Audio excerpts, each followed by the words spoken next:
Hello and welcome to all our online guests and panelists, wherever you are or wherever you may be.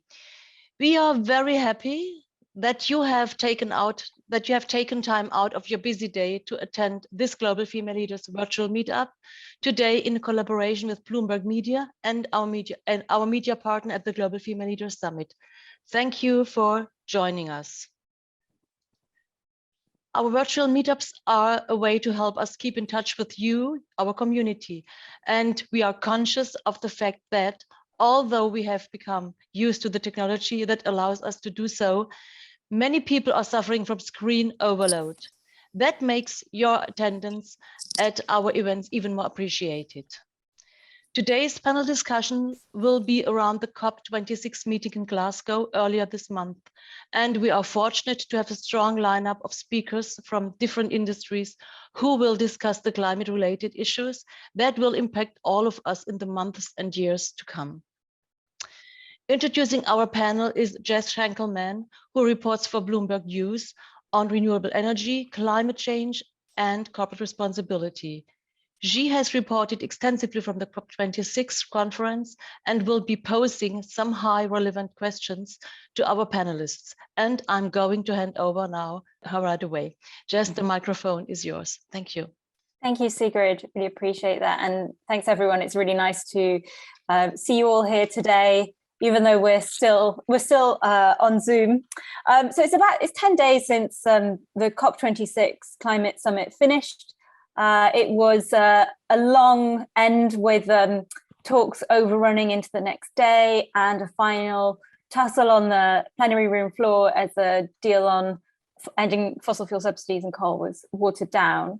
I'm just going to, for those of you who weren't following very closely, I'm just going to take you through a couple of the main headlines. So the pact that I mentioned at the end, the Glasgow Climate Pact, one of the headlines that came out of it was that 197 countries there promised to phase down the use of unabated coal. That means coal that isn't fitted with CCS, carbon capture and storage technology, and also end the use of fossil fuel subsidies or inefficient fossil fuel subsidies.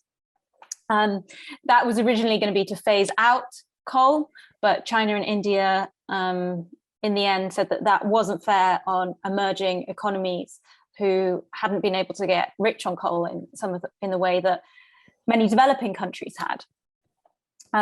That fossil fuel line is hugely significant because there's never been a line on fossil fuels in a COP deal before. However, it's possibly not the most impactful in terms of all the agreements that were made at COP. There was also, outside of the whole COP process, a series of side deals. It was something the UK government was really pushing, and also the US government, because the negotiations themselves this time were not as big as they had been, say, in Paris in 2015. So what they were doing is trying to kind of get outside of the multilateral process and try and fast track certain sectoral issues such as methane or cars or cash and coal. We'll talk about that with our panelists later. So in the final days of the summit, I think it was on the Wednesday or Thursday, they were all running into each other.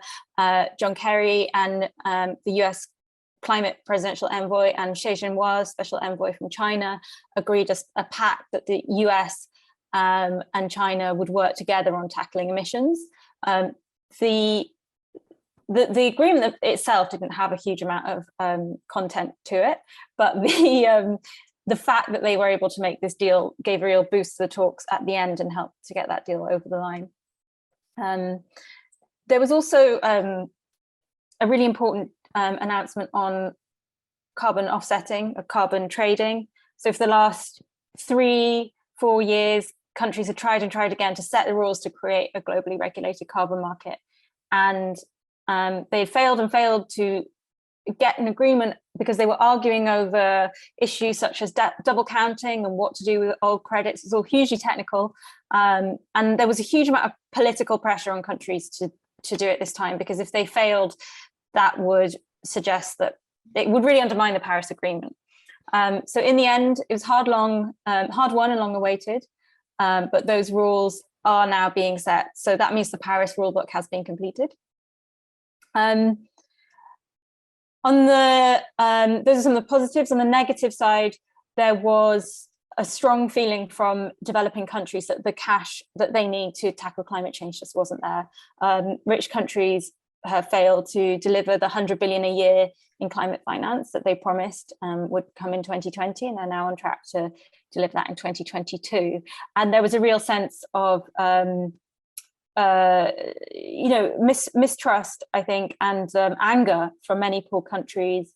I heard a speech from Kenya's environment minister saying, it's not even just that the money hasn't come forward, it's so difficult for countries to even get hold of it when they have been allocated it.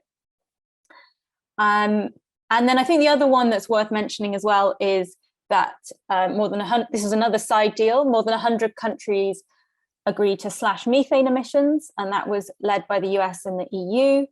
And that was also really, really significant because methane was then mentioned for the first time in a COP agreement. And we just heard today that the International Energy Agency is going to release a database in February, which will reveal which sectors and which countries are releasing the most methane. So methane is it's a shorter lived gas in the atmosphere compared to CO2, but it has a much faster warming effect. So any attempts to slash methane can have a really quick impact on tackling climate change. And then there's so many things that came out, so many things that came out of it. One further thing is that the deal itself said that countries have to come back with tighter climate change pledges. So just to explain briefly, the Paris Agreement in 2015 said that countries needed to each put forward a voluntary plan on how they cut emissions to reach the temperature goal of well below 2 degrees, striving for 1.5. And those pledges, just because they're voluntary, they're just nowhere near enough to close the emissions gap for 1.5 degrees warming. Poor, vulnerable nations have been pushing and pushing for months to have an agreement in the climate deal, in the COP deal, that countries would come back every year and ramp up their plans. That was seen as too ambitious, but in the end, countries have agreed that by next year, they will come back with better climate plans. So that means that over the next year, we'll be looking to see which countries that haven't stepped up yet are going to do that. So that's it from me from now in terms of speaking. There's lots more to talk about, and I'm sure we're going to talk about some of the other aspects that came up with our panelists. So I'm joined today by Dr. Emma Keller, who's Head of Sustainability for Nestlé UK, Dr. Thomas Becker, Vice President of Sustainability and Mobility Strategy at the BMW Group, and Cecilia McAleavey, who's Director of Sustainable Eating and Public Affairs at Oatly in Sweden. And I'm going to just start by asking each of you, starting with Emma and then Thomas and Cecilia, to just give us a brief overview of what was the standout achievements or failures from COP that mean a lot for your specific business. Brilliant. Thank you, Jess. And hi, everybody. Really lovely to be here with you. I think, Jess, you've outlined it really well in terms of kind of the big ticket items really that came out of COP. And for us at Nestlé, this was the first time that we've properly shown up at a COP in this way. And that was for a number of reasons. The first is that actually it was really the first time that we have a super credible and robust emission reduction roadmap towards net zero by 2050 and to halve our emissions. So we had real legitimacy. The second key reason was really to advocate for more ambition and decisive action by our leaders to help set the pathway and the enabling environment for us to achieve what we need to achieve. Then it was also to demonstrate our role and the role of the food sector, which you didn't hear much about food and what Jess just outlined. And that's because for the most part, it really was missing from the debate.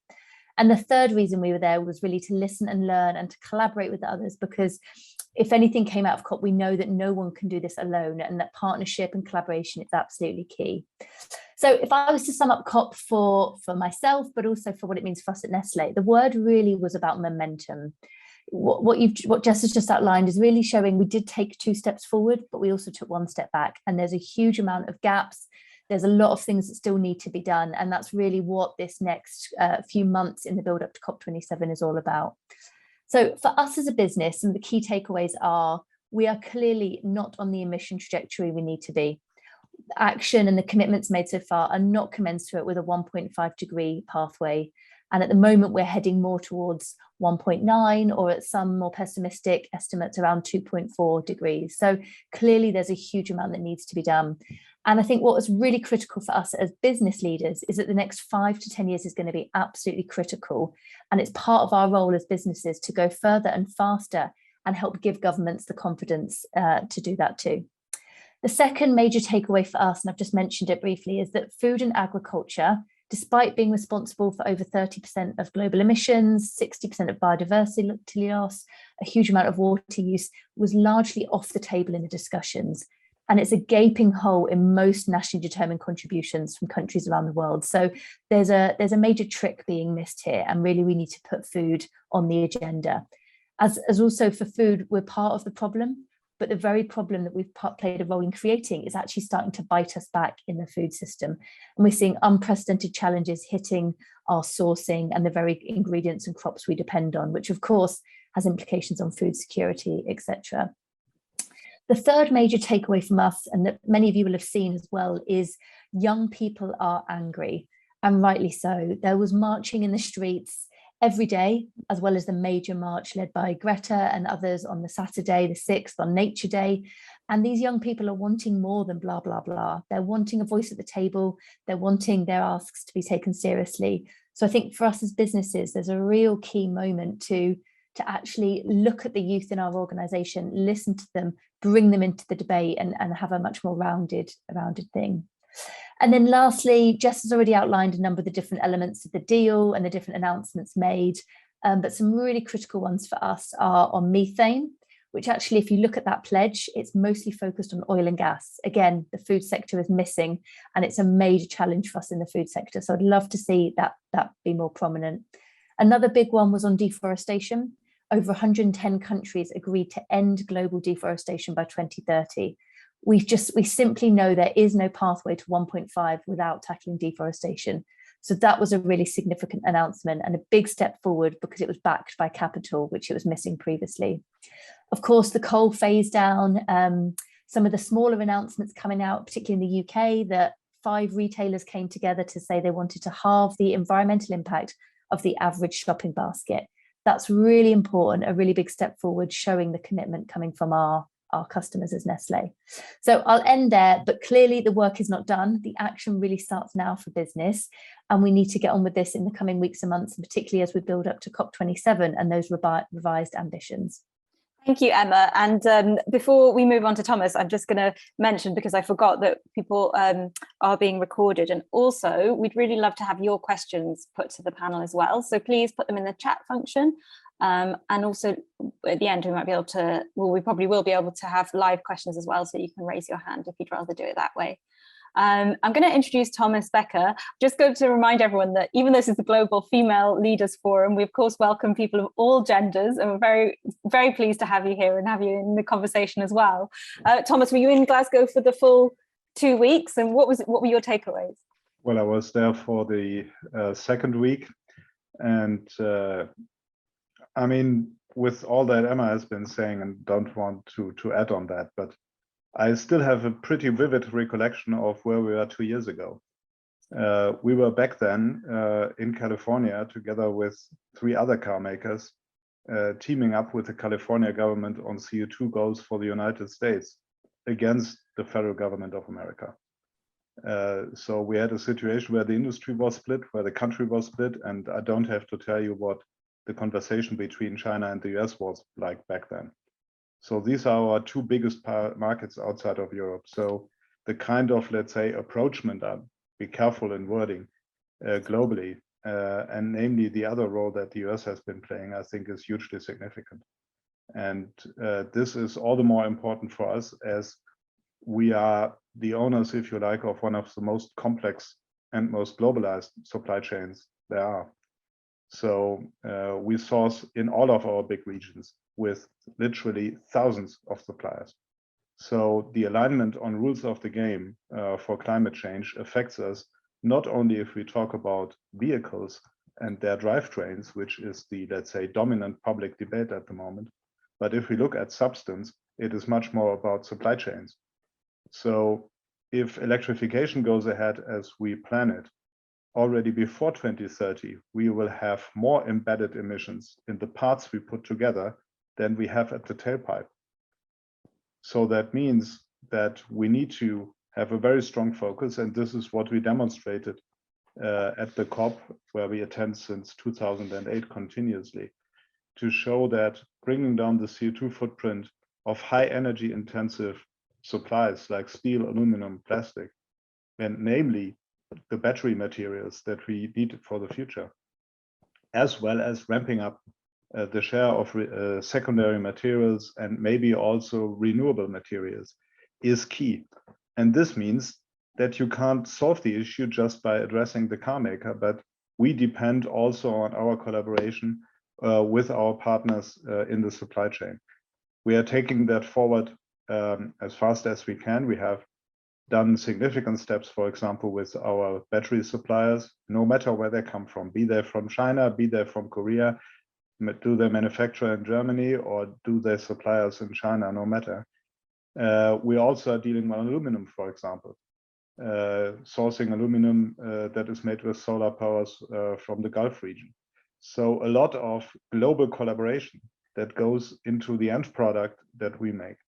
And therefore the kind of, let's say, agreements on measurements, the, I think, acknowledged need to have clearer standards, for example, for offsetting, for CO2 neutrality, to be able to communicate along value chains with very clear CO2 footprints, I think is an agenda that was not, let's say, in the forefront of the formal agreements that were made, but where I observed and took part in very many discussions within business and with other players, which I think that these topics will gain an importance and prominence in the COP process for the coming years. Thank you, Thomas. Thank you. And Cecilia, do you want to give us your 2 cents on COP26? Thanks. I agree with Emma that you made a really good summary of the outcomes there. And of course, since we are also within the food sector, my observations and experience were very similar to what Emma outlined. So I was there the second week as well, like you, Thomas. And what I think, I mean, to us, why we were there as a company was to have a learning, but this was also like the first really global come together after the pandemic. It was postponed already. So I think, like you used a beautiful word there, momentum. I think it was so important. And what I found inspiring being there was everything taking place outside the negotiation rooms. I don't think ever there's been such a wide variety of stakeholders from civil society and citizens taking onto the street, but also being within the venue, within the blue zone, making their voices heard, number of side events being organized. And to us, it is, I mean, the food sector, we have created a broken food system. So our food system really need to urgent and significant transformation to become sustainable. And I mean, like Emma said, the global food system is responsible for about 1/3 of global human-caused greenhouse gas emissions, and where about half of those emissions come from meat and dairy. So to us as a company, is the biggest impact we can have globally is to be strong advocates for a shift to a predominantly plant-based diet. And there was also a number of plant-based alliances and partners doing this call for action, and we're definitely calling for it for COP27 in Egypt next year, where we also, which is also being referred to the Food COP, picking up as on the UN Food Summit, which many were surprised it didn't at all get addressed given the big impact it has. So I think for us to have food on the agenda, and it is a complicated and complex issue. I think that is also, like you said, Emma has contributed to why it was not on the agenda, but it must be on the agenda and must be discussed.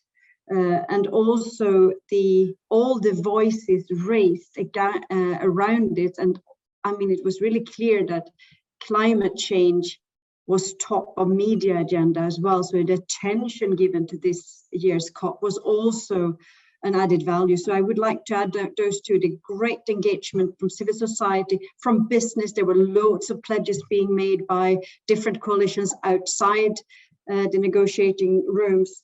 And now, of course, we need to have action. And we would also call for the governments to, when they need to go back to their drawing table in their climate plans, to integrate food system in their action plans.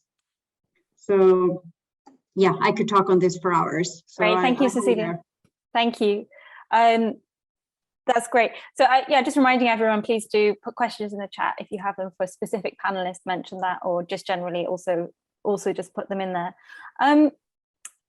Thomas, Emma mentioned the youth voice at COP26. It was very prominent, wasn't it? How does I mean, I think BMW's average customer is about 55, isn't it? So do you see yourself making cars for the next generation of younger buyers when they're 55? What do you think? Did any of the youth activists talk to you when you were at COP? Well, we had various discussions with very many people of different ages, and among them was the One Young World crowd that was also gathered in Glasgow, where we had, I think, a very, very good panel about the sustainability of transport, about the sustainability of supply chains. And by the way, our Mini customers tend to be younger than the BMW customers, yet young people buy used cars, right? And the average car in Europe now, the private car, is 11 years old. So one of the big questions out there is indeed, how will you be able to accelerate the, if you like, rejuvenation of the car park, or will you see it aging as it does for years? So one of the big question marks, namely around the electrification agenda, is whether it will lead to a more rapid replacement of older vehicles by new ones or not. One of the critical topics. And there are factors which will strongly influence that. Perception factors, the role of corporate customers. Many of our corporate fleet operators who purchase our cars by the hundreds play a strong role as drivers of the transition, for example, to electric driving. So the picture is really mixed, and clearly there are not that many 18-year-olds who actually purchase a new BMW, as a pity as it is. And then, so ahead of the summit, Boris Johnson, the UK Prime Minister, said that he had this slogan that COP was going to be all about coal, cash, cars and trees. And, you know, they really pushed on consigning coal to history. We had this big announcement on ending deforestation, and there was lots of money announced. But the cars announcement did fall a little flat. It came, I think, in the last week, where some companies and countries signed a deal for all new cars and vans to be zero emissions by 2035, but lots of companies didn't sign up to that, and lots of automakers, including BMW. Why did you not? Well, I mean, first of all, on substance, it says we will work towards being 100% zero emission by 2035 in leading markets. So there are many things that you can define in that. What is a leading market? Zero emission is understood in very different manners. Cars and vans does not include light trucks, and many other topics like that. We have a very clear position. We have two brands, both of them in the United Kingdom, Mini and Rolls-Royce, who will be completely electric by 2030 in all markets with all products. For BMW, we haven't taken any such decision for the reason that we are not certain, and we don't know the date, where for the much broader bandwidth of use cases for BMW compared to a Mini or a Rolls-Royce, we are going to have people who say, I'm ready for electrification in a country that is ready for electrification. So Mini and Rolls-Royce are short-range brands. Mini is a second car brand in many cases. It's an industrialized country brand. Both brands have very low mileage. No car travels less distance per day than a Rolls-Royce. Nobody uses a Rolls-Royce on long distance. Nobody. You have a helicopter for that. And Mini is a city car, which is also not utilized for traveling 1,000 kilometers. So in that case, we feel sufficiently certain that indeed the vast majority of our customers can go electric. But take a place like Italy. The number of publicly accessible charging points in Naples is low 2-digit. The same for Seville, the same for Athens, the same for Porto, for example.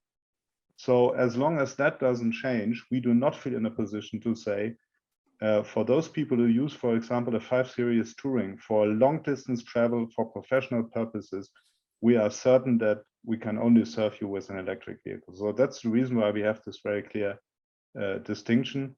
And as you rightly said, concerning Boris Johnson's media announcement, we are in good company, like Germany, France, Spain, Italy, China, the United States, none of which signed that one. So I think it's okay to take a different position than those who considered it the right move to be signatories of that pledge. And just sort of talking about that, before the call started, we were talking about Germany's coalition agreement. I think that the government has said they're going to, the new coalition agreement says they're going to seek to make cars carbon neutral by 2035. Yeah. So that, what does that mean? Does that mean not all of them have to be electric? Does that mean you don't have to install more charging points? Well, that's all up to the interpretation and implementation of what was put out just a few hours ago. The agreement says also about all vehicles having to be ready to digest synthetic fuels or e-fuels, meaning combustion fuels made from renewable energy. So that seems to imply that this is still considered a viable pathway in the future. The European legislative debate, though, is completely open, I would say. There is a Commission proposal on the table. We are going to see at least 1 to maybe 2 years of negotiations. And very clearly, there is going to be a rapid pathway of electrifying Europe. But the big challenge is not the first 50% of the market. It's the last 20%. And if you look at markets like Norway, where almost every BMW we sell is electric in the meantime, markets like the Netherlands, where you have 10 times as many chargers per person or per car than in the UK or Germany, these are markets where I'm not concerned about. The big question is how fast and how reliably will you create the demand side framework conditions the further south and the further east you go in Europe. So Germany will be a driver, it will be a front runner, and we are happy about each and every electric car we are selling, no doubt. But at the end of the day, there are difficult questions out there still. And by the way, talking about the UK, you have many chargers in the UK, in the London region, but talking about Glasgow, it was not truly overwhelmingly many, if I may say. Yeah, and I want to ask, so, you know, thinking about setting dates for ending the use of fossil fuel cars, in the UK, we have a target to end coal use within the next couple of years, and that looks like, you know, we've had coal-free months, obviously not in the last couple of months because of the energy crisis. There has been an increase, but many people say that setting that date accelerated the phase out of coal, and we've had France and the UK, other countries also committing to end the use of fossil-fueled cars, by which I mean internal combustion engine cars. So don't you think that there is an argument that in setting that date, it could actually then encourage countries to install those much needed charging points? Well, the point is, in some countries, you have a certain synchronization of supply side regulation, meaning us, and demand side incentives, meaning the customers. No Chinese mayor has the realistic option to say, I don't care about electric infrastructure. In Europe, you can do this. You can just do nothing. So there is no binding policy addressing, for example, taxation, for example, addressing the supply of renewable energies for cars or for public charging. So it's very asymmetrical. And this is why we strongly advocate the more binding you are towards the industry, the more binding you have to be towards the member states. This is what we ask for. And the difference to coal is very clear. Coal is just a means of production. The electricity is exactly the same. the customer doesn't care, and he doesn't need to make any choices which kind of electricity comes out of the grid, unless they decided to exclusively go for renewable energy. If you buy a different car with a completely different drivetrain, depending on a completely different infrastructure, it is about customer choice. And by the way, people have an alternative to a new electric car, driving an existing car. One of the very many millions who are out there who will not fall apart just because somebody says all new cars have to be electric. How do you personally feel about BMW still producing kind of giant SUV cars? I mean, you're obviously, your job is to try and make BMW as green as possible. But then there's other people in the business who are saying, no, we want, SUVs are the most popular cars that everyone has now. Is it tension there? Does it gnaw on your conscience? No, I mean, we are making SUVs as an architecture company is building single homes with big gardens and swimming pools. We are not providing basic needs. We are part of the luxury industry.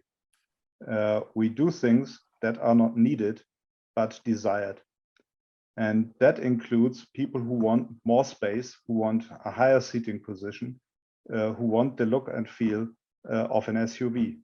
But very clearly, if it is about having this service provided to the customer with an ever smaller footprint, with demonstrating that you need less energy to make the same car as somebody else, with a view to reducing the footprint in terms of primary resources needed, this is where we want to be leading. And in Glasgow, we showed that technically it is possible to build a car exclusively from secondary materials. We want to be driving a market so that this becomes an economic possibility, which it is not yet. But clearly, we will not, we do not define ourselves as saying, what does a person need to get from A to B? This is not what this business is about. Thank you, Thomas. I'm going to move on now we'll come back to you with questions from the audience as well. But I want to ask Emma, we talked about there's a car side deal. There was a side deal on coal. There was also a side deal on deforestation where 100 countries signed up to end deforestation and reverse land degradation by 2030. But then after the announcement, Indonesia, which had signed up to it, came out and said, oh, actually, it didn't mean end deforestation. It meant to end forest cover loss, which would allow them to continue producing palm oil. So are these side deals, these voluntary side deals, worth the paper they're written on? I think that's exactly the question we need to be asking of these deals that came out. And I think we all saw as well last week, Brazil had kept it quiet, and then they released their highest deforestation rates in the Amazon on record, over 13,000 square kilometers, absolutely enormous. And so we do need to face into that and look at actually how serious was this, and do we genuinely have the finance? I mean, the deforestation deal is significant, but if you're to look at it with scrutiny, it's really the New York Forest Declaration 2.0. And that New York Forest Declaration was signed in 2015. So what's different about this deal? Was it just for headlines? Was it just noise?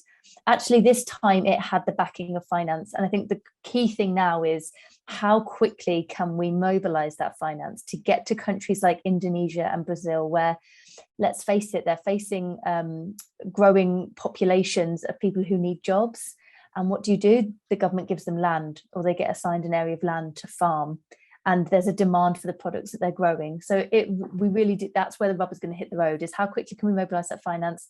How can we ensure a just transition to give people other jobs that don't rely on cutting down the rainforest? So obviously, the use of palm oil is a huge issue for Nestlé. And I know you've been part of the Roundtable on Sustainable Palm Oil, and then you weren't, and then you joined again. And I read a blog that you wrote recently on whether or not you should even use palm oil at all. So does an agreement like this, especially when Indonesia is then coming out and muddying the waters over what it means, does that actually provide you with any clarity or any help about whether you can reach your goals on the use of segregated palm oil? Yeah, palm oil's a really tricky one, and it's always one of these commodities that's demonized. And so Nestle and most companies aren't against using palm oil. What we are against is deforestation. And we know we can de-link production of palm oil with deforestation. And that's where we need the role of Indonesia and these other governments to kind of recognize that. So if we look at the global vegetable oil demand, about over 30% of that comes from palm oil on just 10% of the land that's used to produce vegetable oil. If we at Nestle or any other company were to stop using palm oil today, we would incur more deforestation, not less, more biodiversity loss, not less. So cutting out palm oil is not necessarily the answer. What we really need to do is ensure that we do not cause any more deforestation from palm oil, and we know that's possible. We've got enough degraded land on this planet, areas that we've previously ploughed into, converted quickly, grown a crop, maybe over-fertilized the land or depleted the soil and moved on. If we can use those degraded lands to either restore, so put back forest, restore nature, or to grow these commodity crops in a more sustainable way, that's what we need to be doing. So absolutely, as Nestle's a global company, we operate in 187 countries around the world. These kind of agreements, these kind of announcements from governments are absolutely critical for us. But no matter what, we have a commitment internally to eliminate deforestation from our key commodities by 2022. So we'll be showing what's possible and making sure that we're reforesting at the same time. So our recent commitment is about being forest positive. How do we put more forest back where it should be? And is that projects that will create carbon credits? So the projects we're looking at are all kinds of things. Our focus, of course, is on emission reduction. Let's be clear, as much as we can, we're reducing emissions within our supply chain. The second is actually then restoration, and particularly what we call carbon insetting. So how can we look at reforestation projects within our supply chain, where they can have a direct benefit to the farmers that we source from and the landscapes in which we're present in. So providing massive sequestration of carbon, but also restoring nature to help crop productivity, and also actually building the resilience of the landscape, helping to reduce floods and other impacts, as well as supporting alternative livelihoods for communities.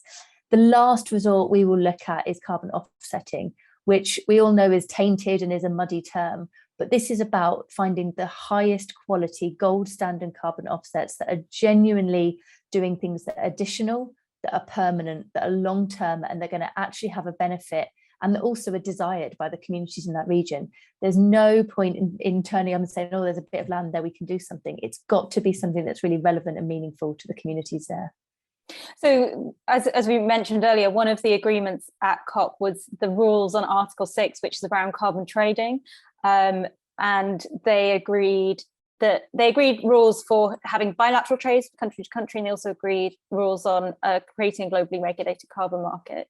And for the first time, that mentioned companies and said that non-state actors would also be required to correspondingly adjust, which basically means, if one person sells their credits, that goes onto the account of the others, and they don't both keep the carbon credits, which Brazil have been arguing for. So do you see that requirement as having any implication on companies at all?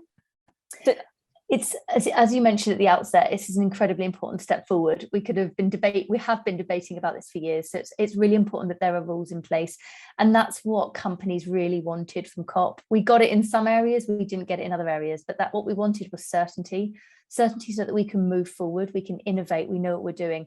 We're actually, I think, as all of us as businesses, still facing into the ether a little bit. There's a lot of lack of clarity, a lot of challenge around what does that mean? What do we really need to do? So for us, certainly the next few months is about digesting all of these things, looking at how it affects different parts of our business. And as I mentioned, we're in 187 countries. So the role we can play to reduce Nestlé's impact in the different regions that we're present in is absolutely key. And the rules of Article 6 are going to help. So, because I guess one of my questions was, could it, you say that when you would, as a last resort, buy offsets, you would look for high quality offsets, but at the moment there is no real standard of what high quality offset is. Could you see that UN market providing some standard? Definitely. And I think that is a risk that we see going forward, is that there's going to be almost a kind of green rush for these offsets, particularly as standards evolve. And the SBTi, Science-Based Target Initiative, just came out with their new standard earlier, I think last week, talking about actually it's only those smaller residual emissions, those really last resort emissions that their business can't reduce, that they should offset. So we recognise that offsets are a really important way to get out the starting block, but they're not the answer in the long term. So lots of our brands are looking at it as a way to start doing something, to engage in landscapes, to do some good, whilst recognising that the mitigation plans need to be happening in parallel. And absolutely those reductions that we rely less on offsets going forward is critical. So yeah, all of these things coming out are steps forward, still lots to be clarified, but positive news. So this might answer one of that. You might have just answered my next question, which is, when we talk about offsets and we talk about carbon credits, there's a question of the quality of the supply whether the project is delivering on the emission saving, but then also there's a question of what the buyer is doing with that claim and what they're using it for. Yeah. And so for your net zero corporate goals, you're saying you won't use offsets unless as a last resort. However, you do use offsets to claim carbon neutrality on certain products like ready refresh water. So how do those two, because net zero and carbon neutral are the same thing. So how can you say this product is carbon neutral, but the company isn't, when you're using offsets for one and not the other? So I think that's the actual challenge there, Jess, is that net zero and carbon neutral are totally different things. Net zero, of course, is all about that balance. If we take a bathtub, it's about the only way to stop that bathtub overflowing is to turn off the tap, stop the emissions and pull out the plug, start to sequester that carbon. So that's absolutely where we need to get to for net zero. We need to be putting out as many emissions as we're taking away so that we are neutral. For carbon neutrality, which is more of a brand proposition, is looking around how products can be carbon neutral. And if I'm really honest, it's a wild west out there. There are no clear, decent, robust, currently, agreements on what that looks like. So you will see some brands out there in the market are claiming carbon neutrality without having reduced by 1%. And of course, that's really, really challenging. We've got some of our brands that are seeking carbon neutrality, but we do have some of our own reduction targets that go along with that. But at the same time, they will be relying on offsets, at least in that first instance. And part of my role within the business is to work with the different brands to look at actually how are they genuinely going to reduce, what is that glide path to get us there, and making sure that we're not relying on offsets. Also, offsets are incredibly risky. They're only going to increase in price over time. There are risks of them not being as credible as we would like.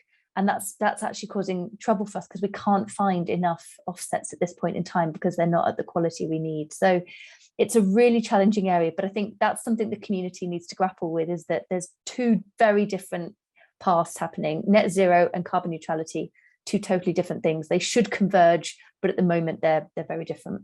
I think you'll have to explain to me later how they're different again, because I genuinely can't see it. And you said neutrality when you were describing net zero. And I think to the general public, they would see net zero and carbon neutral as the same thing as well. I wanted to also ask about finance, because COP26 was supposed to be a finance COP. And we had a lot of announcements on the third day, I think, finance day, of companies announcing. Mark Carney announced that banks and asset managers would be worth 100 trillion, would be aligned with net zero. So what's Nestlé doing in its own financial portfolios, for example, pensions, to try to align that with net zero goals as well? Yeah, definitely. And I think that's probably one of the biggest challenging areas that come out of COP, is that the finance wasn't quite there. We know the 100 billion hasn't yet been mobilized for developing nations. We know some of these claims have actually been a bit inflated. The 100 trillion is actually just what the asset managers own that were committed, not necessarily how much finance they were going to mobilize. So there's definitely a bit of lack of actual finance that we need coming to the table.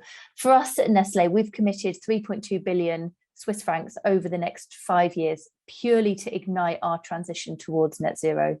1.2 billion of that is focused singly on regenerative agriculture, because for Nestlé, 70% of our footprint is in our agricultural supply chain. It's 2/3 of our impact. If we don't deal with agriculture, we're simply missing the trick. So we're really focused on working with our farmers. It's been really interesting process to go through internally. We had our board sign it off, which was significant. And it's being positioned as, look, if we don't do this, we're not going to be relevant to future consumers. We're not going to be a relevant business. So it's being seen as funding that's actually necessary to get us there. At the same time, Nestlé is very separate to our pension business. And that's something I'm looking at quite a lot at the moment. I was in a very interesting session at COP, actually, with the likes of Aviva, Scottish Widows, and many of the other pension providers who were asking a whole load of sustainability leaders in the room, do you know where your pension is invested? And genuinely, there was hardly any hands up, just showing that money is so murky. It's very difficult for us to know whether, on the one hand, we're all here fighting the good fight, trying to tackle climate change, but our pension might be doing something different in the background. So I think it's absolutely a massive area. It's something we're really focused on, ensuring our pensions are commensurate and delivering against our net zero goal at the same time. Thank you, Emma. I'm going to move on to talk to Cecilia. I know you were very concerned about the lack of food being on the agenda at all, but food was on the menu, wasn't it? And the COP organisers this year were promoting the fact that they were telling us what the carbon count was of each meal. Did you always have the lowest carbon count when you were in the canteen? Well, I did. I always chose the vegan option, and I think it is.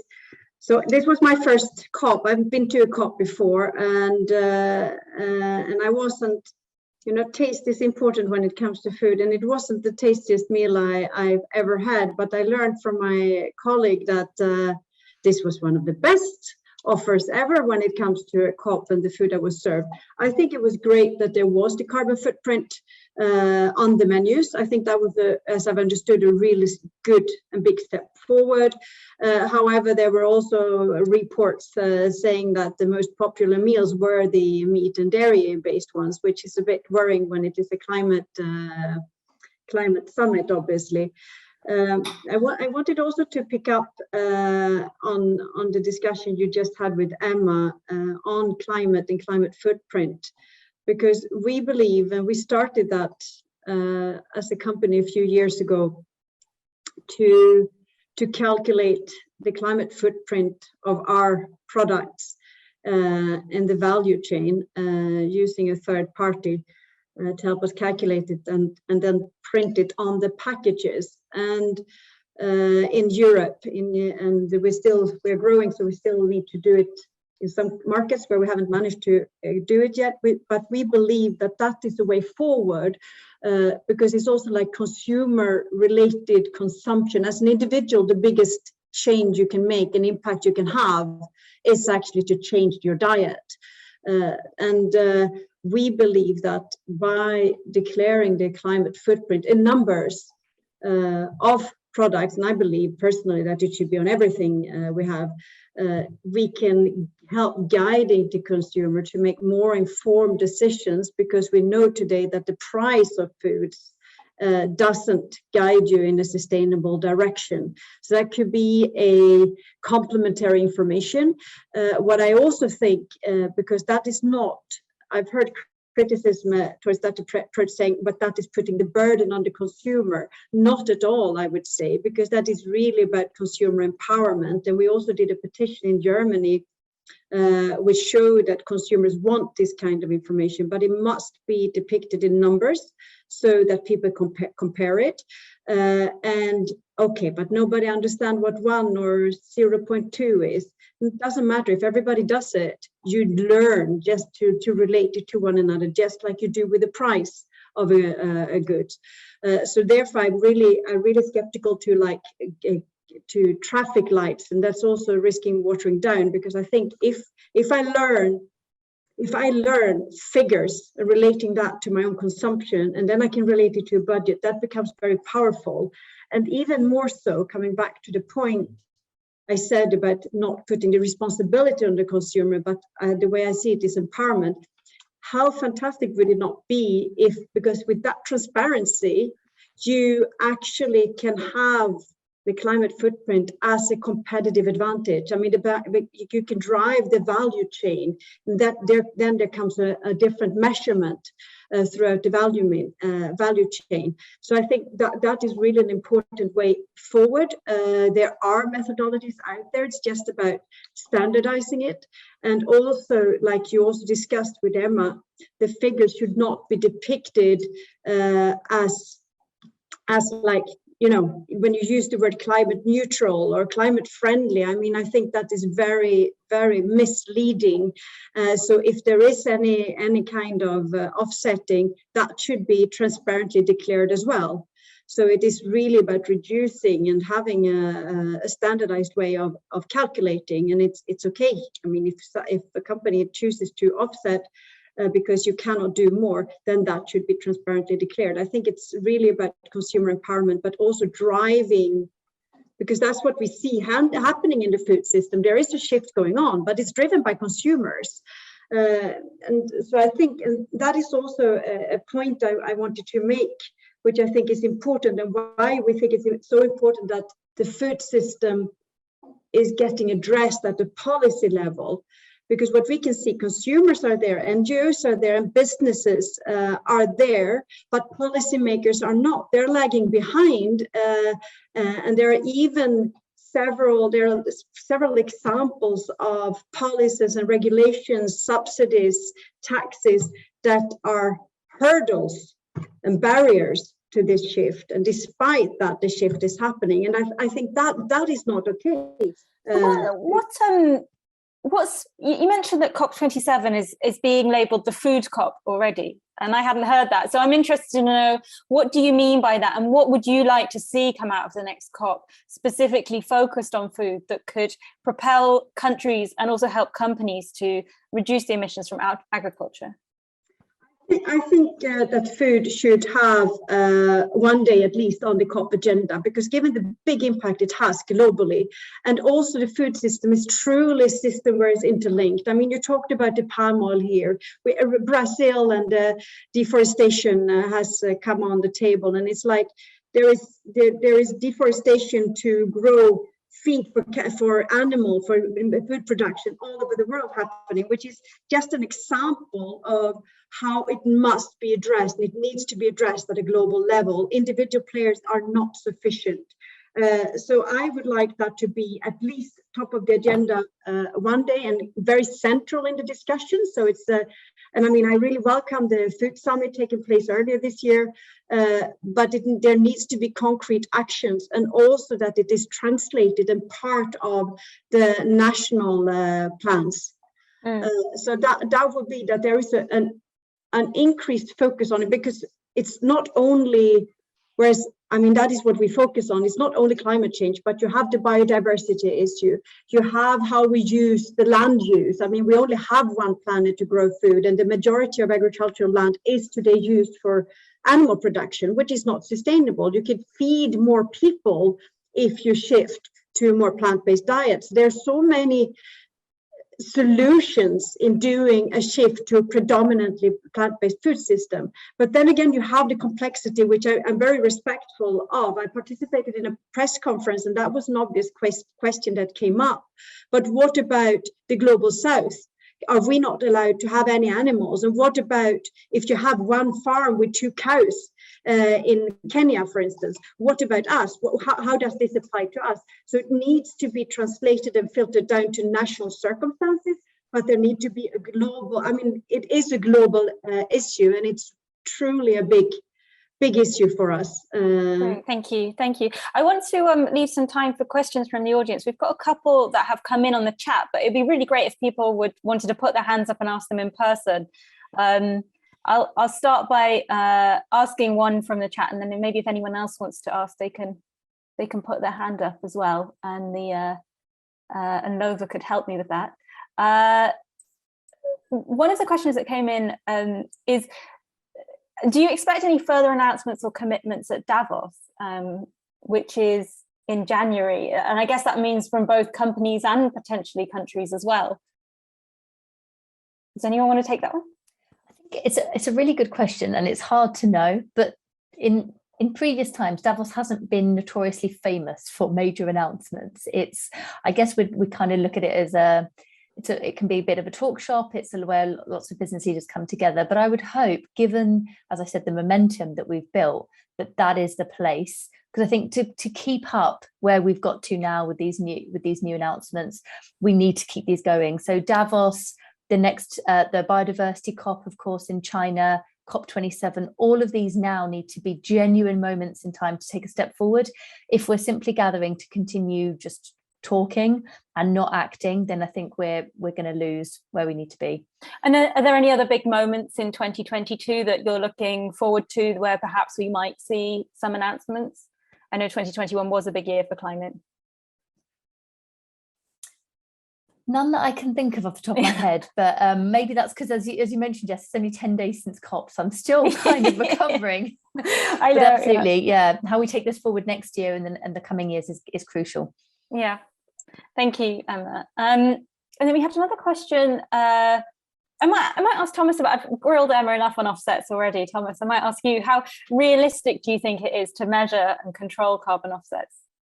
Well, we take a very restrictive approach on offsetting. So we exclusively use it for the remaining direct CO2 emission in our own production.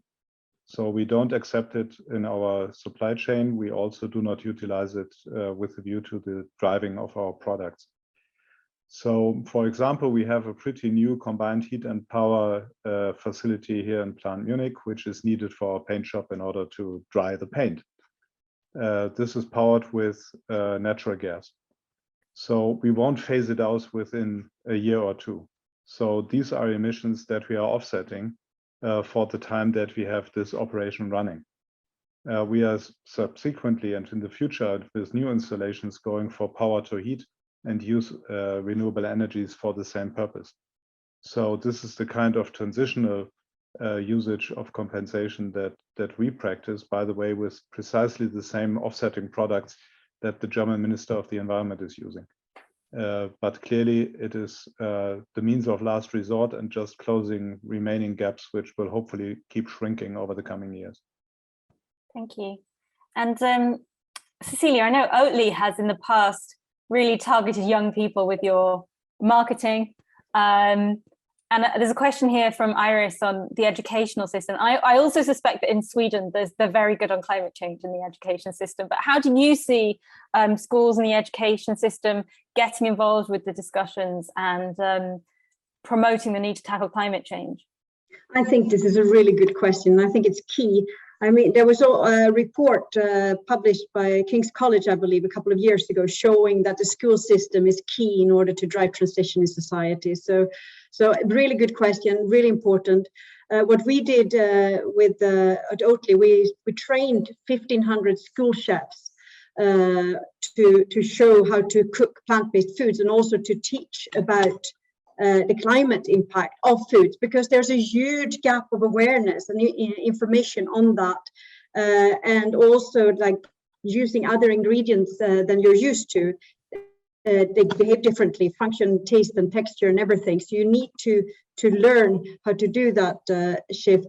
So I think, and there's another example as well, is the school milk subsidy. So the governments are subsidizing for school milk programs, and that is in order to promote long-term consumption and production of cow's milk. So that is the purpose of it, to actually help that sector, which is actually not the right thing to do. So I think there are a number of examples which are both positive and negative. So those are two examples we're trying to do to just help shifting the system to actually question the school milk program, and that it should include plant-based drinks on at least the same condition. There is a very, very uneven playing field right now in so many different areas. The school system and curriculum is super important. Of course, we should teach our kids the critical thinking, question and learn sustainable lifestyle in all dimensions of life. That's the only way forward. Great, thank you so much, Cecilia. And I want to thank all my panelists, Emma, Cecilia and Thomas. It's been absolutely fascinating to hear from you all, and I hope you've just about managed to recover from Glasgow. I know I'm getting there. Okay, thanks very much, everyone. Goodbye. Thank you. Thanks all. Bye-bye. Thank you very much. Bye.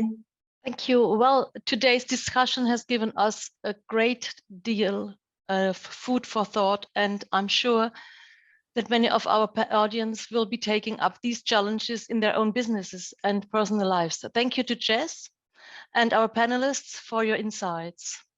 This will be our last virtual meetup this year, so I'd like to remind you to check our Global Female Leaders website regularly for upcoming events in 2022. And of course, to find out more about what we have in store for you during our summit in May 2022 in Berlin. Don't forget to sign up for this live event. It's an ideal opportunity to network with decision leaders from around the world and get to know them personally. Happy holidays, stay safe, and see you next year.